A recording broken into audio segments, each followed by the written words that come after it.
விஜய்னு கூப்பிட்டா என்ன தப்பு? பேட்டியில் விஷ்ணு விஷால் கொடுத்த பதிலடி. கடந்த கொஞ்ச நாட்களாவே விஷ்ணு விஷால் பேசின கருத்துக்கள் இணையத்துல சர்ச்சையாயிட்டு இருக்கு. அதாவது விஷ்ணு விஷால் பேட்டியில தலைவர பத்தி சொல்லக்கூடாது. தலைவரையும் மைக் பிடிச்சிட்டு நான் விஜய்க்கு எதிரானவன் இல்ல அப்படின்னு சொல்ற நிலைமைக்கு இன்னைக்கு இருக்கு. அப்படிப்பட்ட சூழல்ல தான் நாம வாழ்ந்துகிட்டு இருக்கோம். தலைவரே 4 நாள் அமைதியா இருந்தா அவர பத்தி தப்பு தப்பான விஷயத்த சோஷியல் மீடியாவுல பேசுறாங்க. அவரே வழி இல்லாம நான் இதெல்லாம் பண்ணல அப்படின்னு சொல்ற அளவுக்கு நம்ம நிலைமை ஆயிடுச்சு.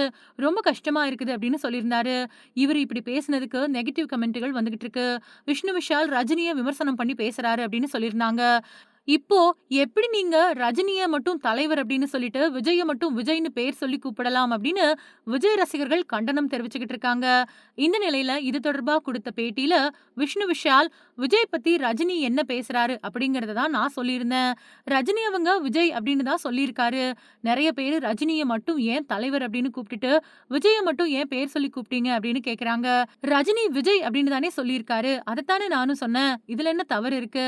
இது நடக்கும் தான். எனக்கு இது முதல் முறை. யாரையுமே கஷ்டப்படுத்த நான் அப்படி பேசல. சோஷியல் மீடியாக்கள்ல வரக்கூடிய வன்மம் பத்தி தான் பேசினேன். அதிலிருந்து நான் பின்வாங்க போறதில்ல அப்படின்னு சொல்லியிருக்காரு. தமிழ் சினிமா உலகத்துல முன்னணி நடிகரா திகழ்ந்துட்டு வரக்கூடியவர் தான் விஷ்ணு விஷால். 2009வது வருஷம் வெளிவந்த வெண்ணிலா கபடி குழு அப்படிங்கிற படத்தின் மூலமா தான் தமிழ் சினிமா உலகுக்கு இவரு அறிமுகமானாரு.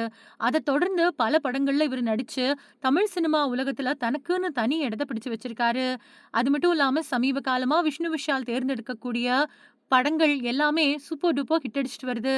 அந்த வகையில இவரோட நடிப்புல வெளியான கட்டா குஸ்தி அப்புறம் எஃப்ஐஆர் மாதிரியான படங்கள் ரசிகர்கள் மத்தியில நல்ல வரவேற்பு பெற்றது.